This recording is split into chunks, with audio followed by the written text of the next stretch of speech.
"This is Margaret, the woman living off our kindness," my daughter-in-law said, smiling as if she were offering a compliment instead of a quiet execution. And for a moment the world didn't shatter or spin or collapse the way you'd expect. It simply paused, like every conversation in that sunlit backyard had taken a breath and decided not to release it. And I stood there with my hand still wrapped around a glass of iced tea, condensation slipping down my fingers, wondering if I had hurt her correctly or if grief had finally begun to play tricks on me after all these months alone. Because surely no one says something like that at a family reunion, not in front of cousins and aunts and neighbors who had known me for decades, not with that easy laugh trailing behind it like it was nothing more than a harmless joke. And yet I could feel it happening in real time, the shift, subtle but undeniable, the way people glanced at me just a second longer than before, the way a few smiles tightened, the way someone across the lawn looked quickly away as if they'd accidentally witnessed something private and embarrassing. And I realized then that Vanessa hadn't just spoken, she had introduced a version of me that no one had questioned because it was delivered so calmly, so confidently, as if it had always been true, as if I had always been the woman who depended on their generosity, as if the last 40 years of my life had quietly rewritten themselves while I wasn't looking. And I did what I had always done, what women like me are taught to do. I smiled, I nodded, I adjusted the pearl necklace at my throat that my husband had given me on our 30th anniversary, and I let her continue speaking because interrupting would have made it awkward, would have made me seem defensive, and something deep inside me refused to give her that satisfaction. So I stood there while she placed a light hand on my arm, guiding me forward as if I were fragile, as if I needed help. Navigating a gathering I had hosted in my own backyard for years before she ever stepped into this family. And she went on, telling a story I barely recognized, about how Daniel and she had taken me in after my husband passed, how they were happy to help out during such a difficult time, how important it was to care for family. And every word was wrapped in that same polished kindness that made it impossible to object without looking ungrateful. And I could feel the eyes on me again, waiting, measuring, deciding who I was based on the version she offered them. And I wondered if Daniel would say something, if my own son would correct her, would laugh it off, would remind them that this house, this very yard where they stood holding paper plates and plastic cups, had been mine long before it was ever his. But when I turned slightly, just enough to catch his expression, I saw it, that small, almost imperceptible smile, not wide or cruel, just enough to tell me he wasn't going to interrupt. He wasn't going to fix it, he was going to let it stand, and that was the moment something inside me shifted, not loudly, not dramatically, but with a quiet precision, like a door closing somewhere deep in a house no one visits anymore, because humiliation doesn't always arrive as a storm. Sometimes it settles gently, disguises itself as politeness, wraps itself in soft laughter and careful phrasing until you begin to question whether you're the one misunderstanding, whether you're being too sensitive, whether this is simply how things are now. But I knew better. I had lived too long, seen too much, built too much with my own two hands to mistake this for anything other than what it was. Narrative, carefully constructed and strategically delivered. And I realized then that this wasn't the first time Vanessa had told this story. It was simply the first time I had heard it spoken out loud in front of everyone, which meant it had already been planted, already been repeated in smaller rooms and quieter conversations until it had taken root. And now here it was, blooming in the open air while I stood in the center of it, smiling like I didn't notice, like I didn't understand, like I didn't see exactly what she was doing. And I took a slow sip of my iced tea, letting the cold settle my hands, letting the silence stretch just long enough to make them wonder if I would respond. And then I said nothing, because sometimes the most dangerous thing you can do is let people believe the story they've told about you, at least for a little while.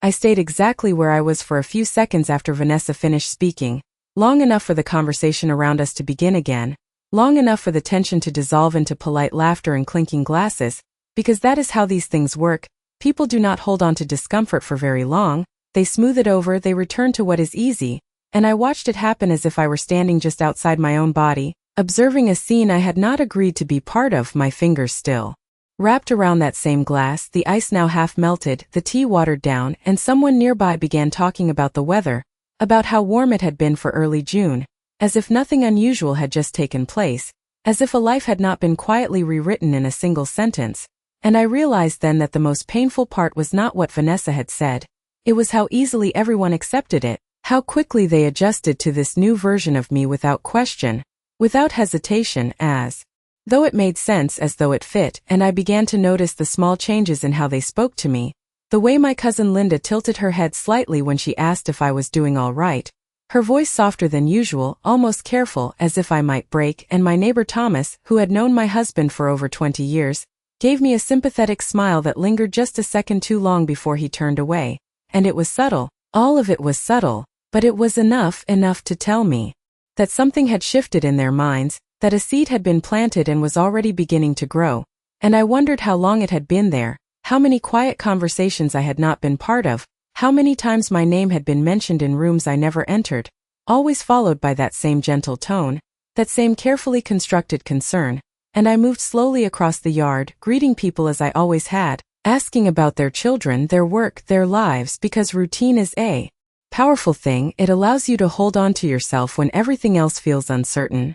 And no one challenged me, no one asked questions, they simply accepted my presence in this new context, as if I were a guest rather than the woman who had hosted these gatherings year after year. And when I passed by the long table near the oak tree, I saw the dishes I had prepared that morning, the potato salad, the grilled vegetables, the lemon cake that had taken me 2 hours to make, all arranged neatly, untouched in places, and I felt something tighten in my chest, not because they were not eating, but because no one seemed to connect those dishes to me anymore, as if the effort behind them had disappeared along with the story of who I was. And I caught a glimpse of Vanessa across the yard, laughing with a small group, her hand resting lightly on Daniel's arm, and she looked completely at ease, completely certain, as if nothing she had said required explanation or correction. And Daniel stood beside her, nodding occasionally, his posture relaxed, his expression calm, and I searched his face again, hoping for something, anything that might suggest he understood what had just happened.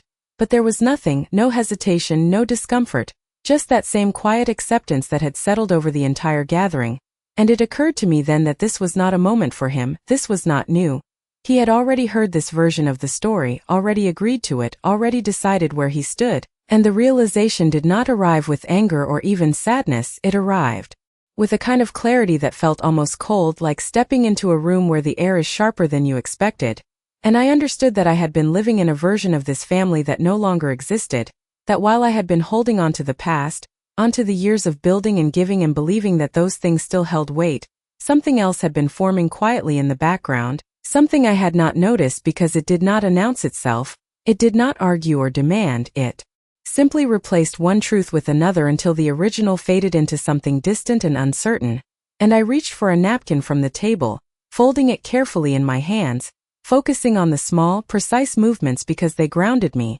because they reminded me that I was still here, still present, still aware. And as I stood there, listening to the low hum of conversation and the occasional burst of laughter, I made a decision, not a dramatic one, not something that would be visible to anyone around me, but something quiet and deliberate, the kind of decision that does not need to be spoken to be real. I would not correct her, not today, not in front of everyone, because correcting her would only turn this into a discussion, and discussions can be twisted, reshaped, softened until the original truth becomes just another opinion. And I was no longer interested in arguing for my place in a story I had written with my own life. Instead, I would watch, I would listen, I would let them continue, because people reveal far more when they believe they are not being challenged. And as I lifted my glass again, taking another slow sip, I allowed myself a small, almost imperceptible smile, not the kind that reassures others, but the kind that settles something inside you, because if this was the story they had chosen to tell about me,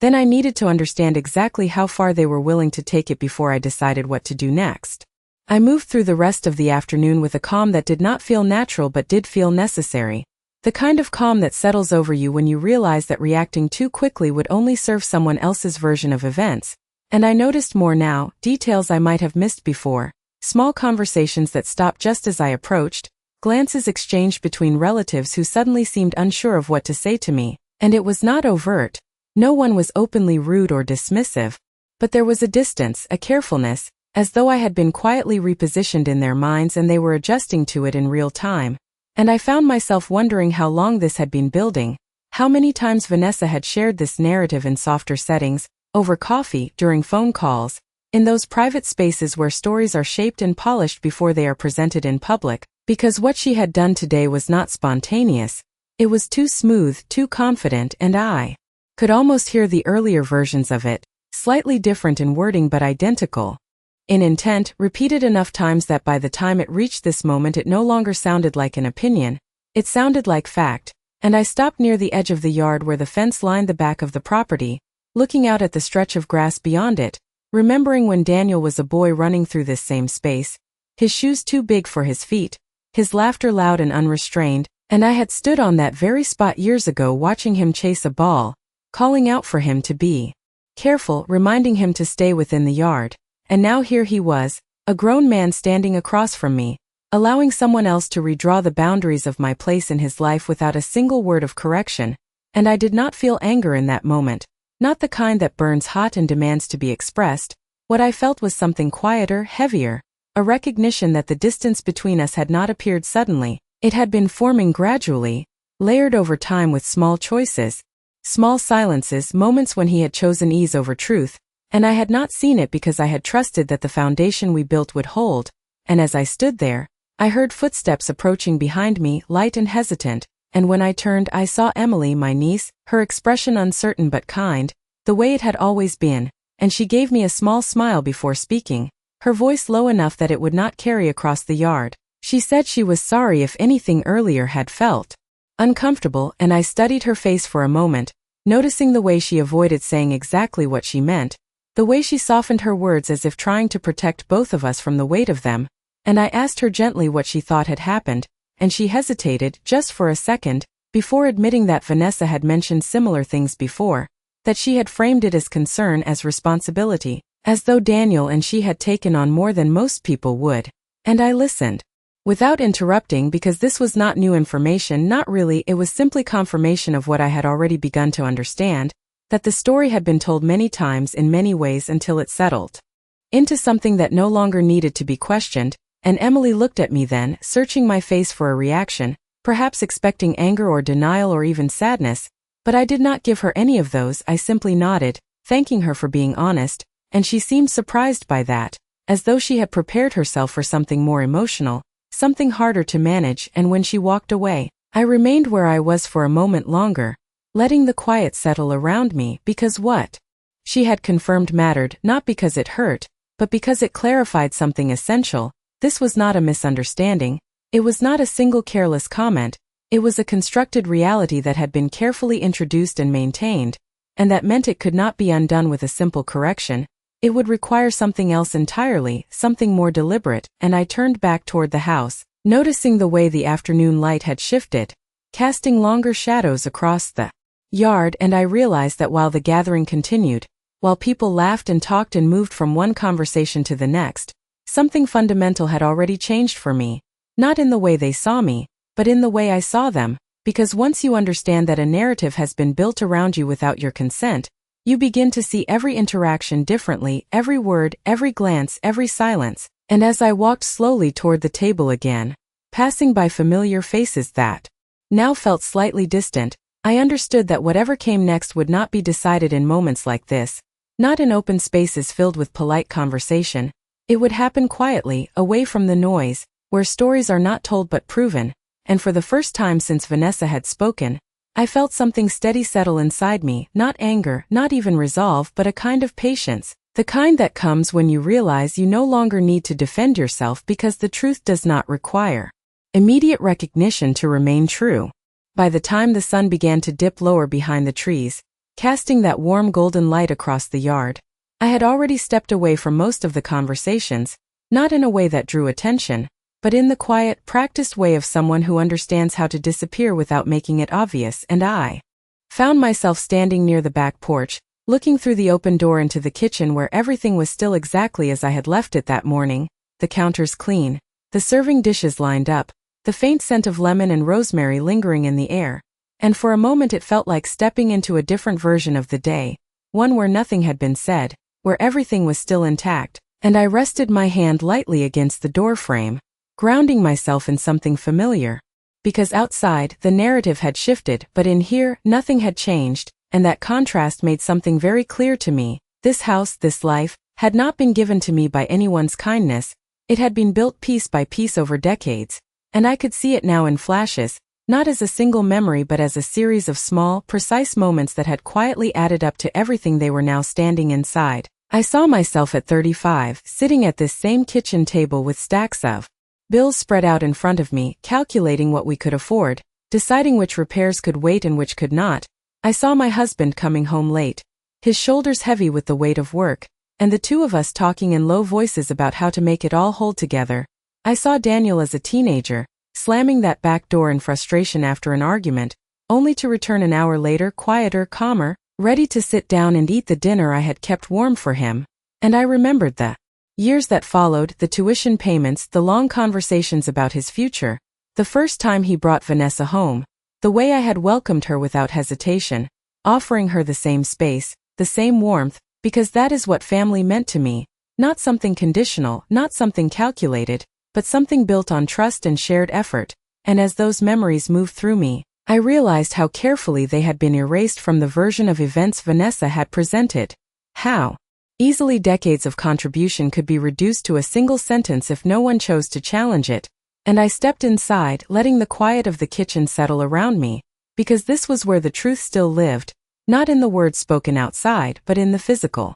reality of everything that had been created over time. And I walked slowly to the counter, picking up one of the serving spoons I had used earlier, turning it slightly in my hand as if it might somehow anchor me to the reality I knew was still there. And I thought about the way Vanessa had framed her words, not as an accusation, but as a statement of fact, something that did not invite disagreement, and I understood now that this was intentional, because when something is presented calmly, confidently, it becomes harder for others to question. It settles into place before anyone has time to examine it. And that was the strategy, not to confront, not to argue, but to redefine slowly and consistently, until the original truth no longer had a voice. And I set the spoon back down carefully, my movements steady, deliberate, because reacting emotionally would not change what had already been said. It would only confirm the version of me they had been given, the one who might seem unstable, overly sensitive, dependent, and I refused to step into that role, not even for a moment. And as I stood there, I began to see the pattern more clearly, not just in today, but in the months that had led up to it, the subtle shifts in how decisions were made, the way certain conversations had started happening without me, the quiet assumption that I would simply agree, that I would adjust, that I would accept whatever was presented without question. And I had allowed it, not because I was unaware, but because I believed it was temporary, that it was part of a transition, that after everything we had been through as a family, we would eventually settle back into something familiar. But now I understood that this was not a phase, it was a direction, one that had been carefully guided, and I walked to the sink, rinsing my hands slowly under the cool water, watching as it ran over my fingers, steady and uninterrupted. And I realized that while they had been building a narrative about me, I had been holding on to an identity that no longer existed in their minds, and the gap between those two realities had finally become too wide to ignore. And as I turned off the faucet and dried my hands on a clean towel, I made another quiet decision, one that felt even more certain than the last. I would not try to remind them of the past. I would not list the things I had done or the sacrifices I had made, because those things only matter to people who choose to remember them, and if they had chosen to forget, then reminding them would only sound like justification, and I was not interested in justifying my place in a life I had built. Instead, I would let them continue. I would allow the story to unfold exactly as they intended, because there is a moment in every carefully constructed narrative when it stretches just a little too far, when the details no longer align, when the truth begins to press against the edges. And I intended to be there when that happened, not as someone asking to be heard, but as someone who already knew exactly where she stood. When I stepped back outside, the air felt different, not because anything had changed in the yard, but because I had, and that quiet shift made everything sharper, clearer, as though I were seeing each interaction for what it truly was rather than what I had once believed it to be. And I moved slowly along the edge of the gathering again, not to rejoin it in the same way, but to observe it more carefully, to listen without the filter of assumption that had softened things before. And it did not take long to notice how consistent the pattern had become, how naturally people repeated the language Vanessa had introduced, not in the exact same words, but close enough that the meaning carried through. My cousin mentioned how lucky it was that Daniel and Vanessa had room for me. Another relative commented on how families have to support each other these days, and each statement was wrapped in kindness, in concern, in that same polished tone that made it sound generous instead of diminishing, and I nodded along when appropriate, offering small responses that neither confirmed nor challenged what they were saying, because I understood now that correcting them in that moment would only create discomfort without changing their perspective, and what mattered was not what they believed right now, but how that belief had been shaped. And I found Vanessa again, this time standing near the grill, speaking with a group of Daniel's friends, people who did not know me as well, people who would rely entirely on the version of me they were given, and I slowed my steps just enough to hear her voice without appearing to listen, and she spoke easily, confidently, describing how things had been difficult after my husband passed, how Daniel had stepped up to take care of everything, how I had needed more support than expected. And there it was again, that careful balance of sympathy and control, painting a picture where her actions appeared generous while quietly positioning me as dependent, and no one questioned it, no one asked for clarification because there was no reason to. The story made sense on the surface, it fit into a familiar pattern that people recognized, and I felt no urge to interrupt, no need to correct her because what she was doing required consistency, it depended on repetition, and that meant it also depended on time, and time I realized was something I still had, and I turned away before she could notice me standing there, before the moment could become something else, something confrontational, and I walked toward the far side of the yard where the chairs had been set up in a loose circle, sitting down slowly as if I were simply taking a break from the afternoon, and from there I could see most of the gathering without being at the center of it, which suited me now because distance offered clarity, and as I sat there, I began to piece together what this meant beyond today. Beyond a single gathering or a single comment, because narratives like this are not created for one moment, they are built to sustain something, to justify decisions, to support future actions, and I thought about the small changes I had noticed over the past year, the way financial discussions had shifted, the way certain documents had been handled without my involvement, the quiet suggestions about what would be easier for me, and suddenly those moments aligned in a way they had not before, forming a pattern that was no longer subtle once you knew how to look at it. And I realized that what Vanessa was doing was not just about perception, it was about positioning, creating a version of reality where her control appeared reasonable, even necessary, and that realization did not frighten me, it steadied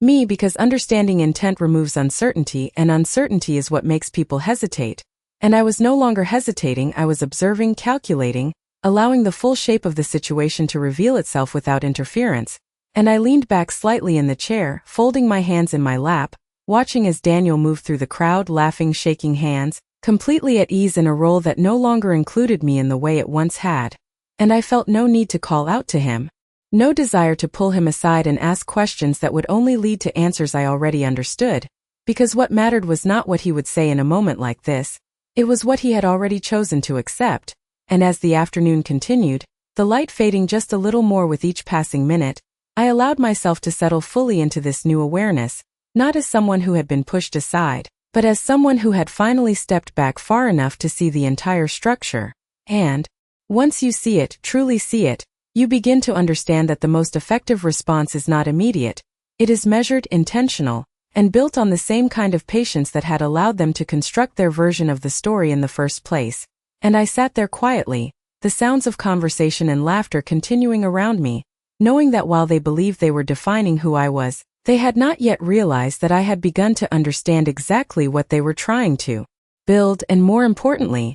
how easily it could unravel once the truth was no longer silent. As the afternoon slowly gave way to early evening, the conversation softened, the laughter grew a little looser, and people began to gather their things in that unspoken rhythm that signals the end of a long family day, and I remained seated just a moment longer than necessary, watching as Vanessa moved through the crowd with effortless confidence, her hand occasionally brushing Daniel's arm, her voice steady, her presence assured, as though everything had unfolded exactly as she intended. And I could see now that this was not just about what had been said, it was about how comfortably she occupied the space that had once been mine, not physically, but in influence, in narrative, in the quiet authority that comes from being the one who defines how others see things. And I stood up slowly, smoothing my skirt with a small, deliberate motion, and began walking back toward the house, not because I needed anything inside, but because I understood that the next step would not happen out here, not in the open where everything was softened by politeness and diluted by distraction. And as I stepped into the kitchen again, the silence greeted me like something familiar, something honest, and I closed the door gently behind me, shutting out the hum of voices, the easy laughter, the version of reality that had been presented so carefully just beyond that threshold. And for the first time that day, I allowed myself to think not about what had happened, but about what I would do next, not in a reactive way, not driven by emotion, but with the same kind of quiet precision that had built everything I stood inside. And I walked to the small desk in the corner of the kitchen, the one I had used for years to organize bills, schedules, documents, the one no one else paid much attention to anymore. And I opened the drawer slowly, not searching, not hesitating, simply retrieving the folder I knew would be there.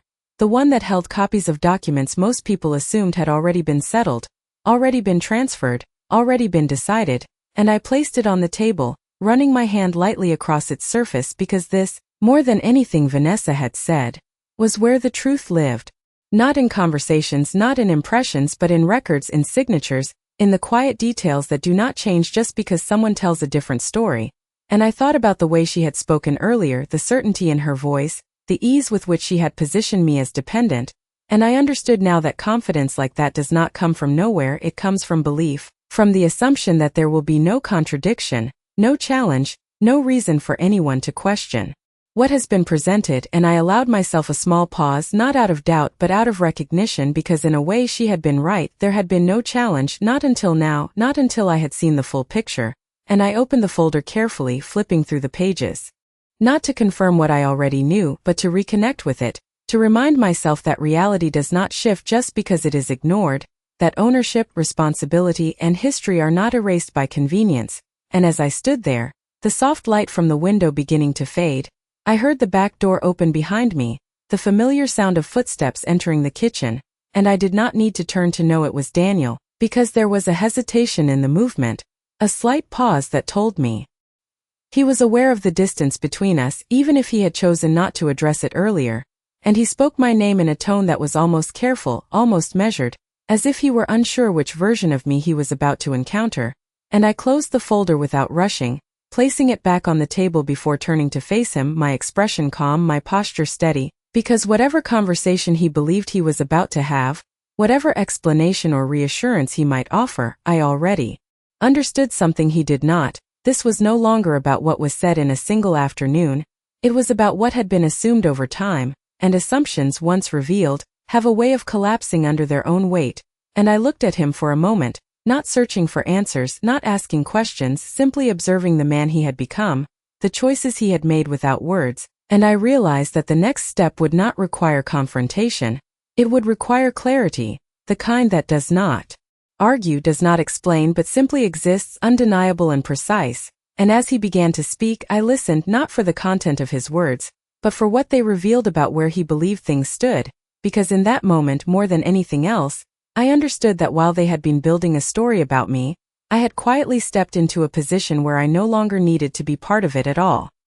He began with something simple, something safe, asking if I was all right, as if the question itself could smooth over everything that had happened outside. And I watched him as he spoke, noticing the way he avoided looking directly at the table where the folder still rested, the way his hands moved slightly as if he were trying to find the right place to settle them. And it struck me that he was not here to confront anything, he was here to manage it, to keep things contained, to ensure that whatever discomfort had surfaced did not grow into something that might disrupt the version of reality he had already accepted. And I let him finish, let the silence sit between us for a moment longer than he expected, because silence has a way of revealing more than words ever could. And then I answered him calmly, telling him that I was fine, that the afternoon had been exactly what it was, nothing more and nothing less. And I saw the slight shift in his expression, the uncertainty, because that was not the response he had prepared for. There was no emotion to address, no conflict to resolve, and without those things, he had nothing to anchor his explanation to,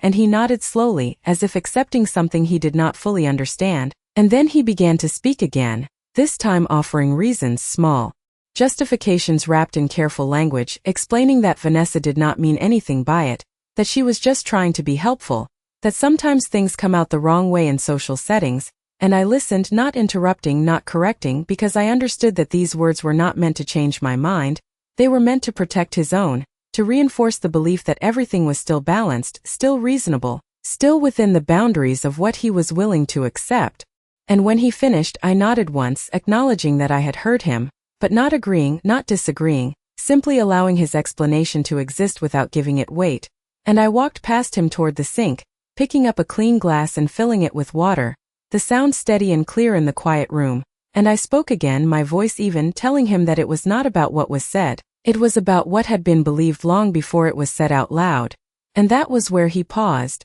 where the words seemed to lose their structure because that was not something he could easily respond to. It was not a misunderstanding that could be corrected. It was a realization that required acknowledgement, and acknowledgement was something he was not ready to offer, and I turned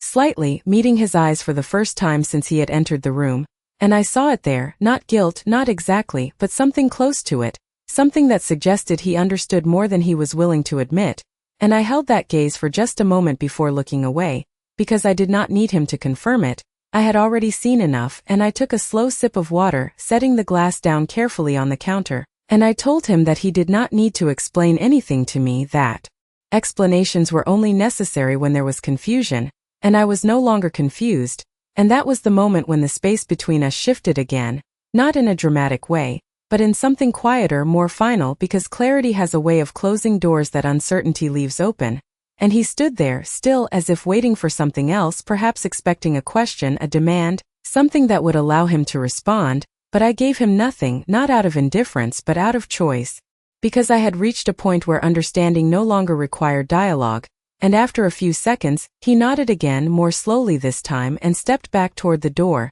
as if retreating from something he could not quite name, and I watched him go, not with sadness, not with anger, but with a quiet acceptance of what had already been decided, not in this room, not in this moment, but over time, through choices that had accumulated without being addressed. And when the door closed behind him, I turned back to the table, to the folder that remained exactly where I had left it, and I placed my hand on it once more, not to open it again but to acknowledge what it represented, because this, more than anything else, was where the balance still existed, not in words, not in perception, but in something solid, something that did not shift based on who told the story. And I understood then that whatever came next would not require confrontation. It would require action, the kind that does not announce itself, does not seek agreement, but simply changes the conditions in which the story can continue. And I allowed myself a small breath, steady and controlled, because the hardest part had already passed, not the humiliation, not the misunderstanding, but the moment of realization,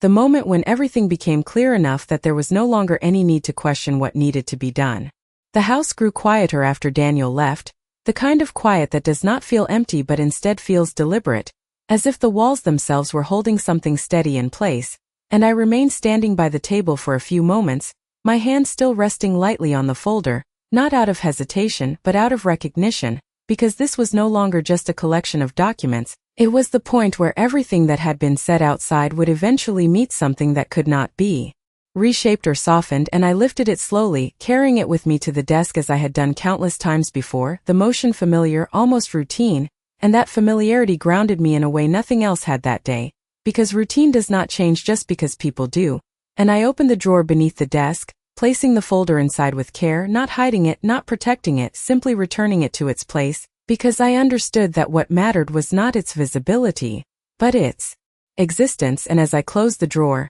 I felt a sense of order settle back into the room, quiet and precise, the kind of order that comes when you stop trying to reconcile two versions of reality and instead accept which one is actually true. And I moved through the kitchen slowly, gathering the small things that had been left behind, rinsing a glass, straightening a dish, not because it needed to be done immediately, but because these actions allowed me to think without interruption, and my thoughts were no longer scattered, they followed a clear line now, one that connected everything I had seen and heard throughout the day, from Vanessa's introduction to the conversations that followed, to the quiet confirmation from Emily, to Daniel's careful explanations, and each piece fit into place without resistance, forming something that no longer required interpretation, only response. And I dried my hands and walked toward the window, looking out at the yard where the last few guests were beginning to leave, their cars pulling away one by one, their silhouettes fading into the soft light of early evening, and I watched Vanessa as she stood near the driveway, offering warm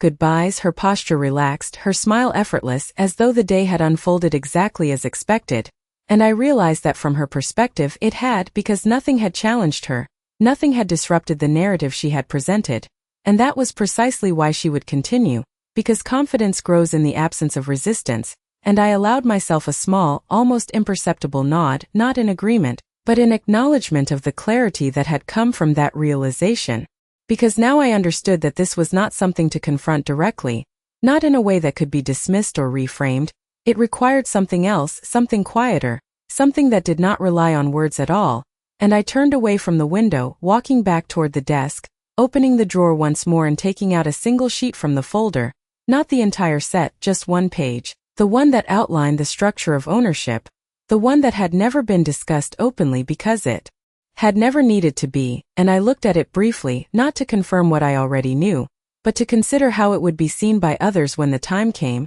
how it would stand on its own without explanation, without interpretation, and I placed it back carefully, closing the drawer again with the same measured motion, because timing matters, not just what is revealed, but when and how it is allowed to surface, and I understood now that the story Vanessa had been building depended on continuity, on the assumption that nothing would interrupt it, and that meant the most effective response would be one that did not announce itself until it was already too complete to be ignored. And I stepped away from the desk, moving toward the back door once more, opening it just enough to let the evening air drift inside, cool and steady, carrying with it the fading sounds of conversation as the last voices grew distant, and I stood there for a moment, feeling the shift from day to evening settle around me, because transitions like this are subtle, almost unnoticeable until you realize everything has changed, and that was where I found myself now, not in the middle of conflict, not even at its beginning, but at the point where everything necessary had already been revealed, where the only thing left was to decide how it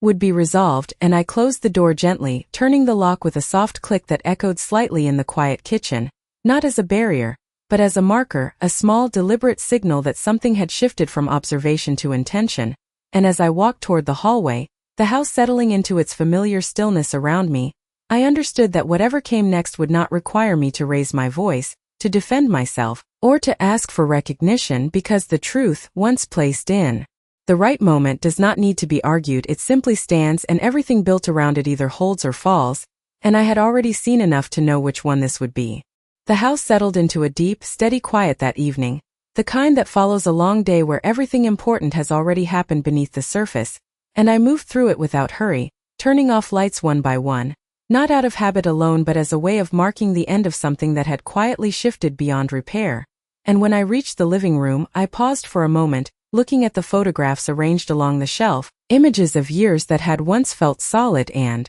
unchanging, and I studied them differently now, not with nostalgia, but with clarity, because memory and reality are not always the same thing, and what I had witnessed that afternoon had drawn a clear line between the two, and I turned away from them without lingering, because I no longer needed to revisit what had already been lived. I needed to consider what would come next, and I walked back toward the kitchen, the center of everything in this house, the place where decisions had always been made quietly, without announcement, and I stood at the desk again, opening the drawer with the same measured motion as before, taking out the folder once more, not because I had forgotten anything inside it, but because I was ready now to move from understanding to action, and I flipped through the pages slowly, each document exactly as it had always been, unchanged, precise, carrying the weight of years that no one had questioned because they had never needed to, and I stopped at the page I had noticed earlier, the one that outlined ownership, the one that did not rely on interpretation or memory but existed as a fact that could be verified.